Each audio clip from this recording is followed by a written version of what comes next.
दैनिक लोकशाही मतदार ऑनलाईनने गुरुवार दिनांक 12 डिसेंबर रोजी विषारी गुटखा, जर्दा, सुपारी संदर्भात कारवाई कशा प्रकारची असेल, गुटखा, सुपारी, तंबाखूचे खुलेआम विक्री होत आहे असे सविस्तर वृत्त प्रकाशित होणार असल्याचे वृत्त लोकशाही मतदार ऑनलाईन वर चालवले। त्याच अनुषंगाने बातमीची दखल अन्न औषध प्रशासनाने घेऊन 19 डिसेंबर रोजी सा. ए. देसाई, सहाय्यक आयुक्त अन्न यांना मिळालेल्या गुप्त माहितीच्या आधारे सोलापूर येथील विजापूर रोड, नांदणी टोल नाका, तालुका दक्षिण सोलापूर येथे टाटा कंपनीचे 12 टायर वाहन क्रमांक RJ 11 GC 9118 या वाहनाची तपासणी केली असता त्यामध्ये रंगमिश्रित आणि कीटक बाधित सुपारीची वाहतूक होत असल्याचे आढळून आले। त्यानंतर सदर ठिकाणी सोलापूर कार्यालयाचे अन्न सुरक्षा अधिकारी अस्मिता टोणपे यांनी उपरोक्त कीटक बाधित आणि रंगमिश्रित सुपारी या अन्न पदार्थाचा नमुना विश्लेषणासाठी घेऊन उर्वरित 24,498 किलो किंमत अंदाजे 69,45,183 चा साठा कमी दर्जाच्या संशयावरून जप्त करून ताब्यात घेतला। यापुढे देखील अशीच कारवाई सुरू राहणार आहे। विषारी गुटखा, तंबाखू, जर्दा यावर प्रशासनाचे बारकाईने लक्ष राहणार असल्याचे अधिकारी देसाई यांनी सांगितले। त्यामुळे आता गुटखा माफियांचे धाबे दणाणणार हे देखील तितकेच खरे। सदर प्रकरणी अन्न सुरक्षा आणि मानदे कायद्यांतर्गत पुढील तपास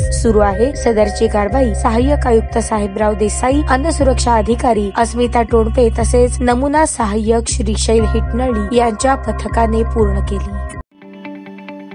ताज्या बातम्या पाहण्यासाठी प्राईम महाराष्ट्र न्यूज चॅनलला सबस्क्राईब करा।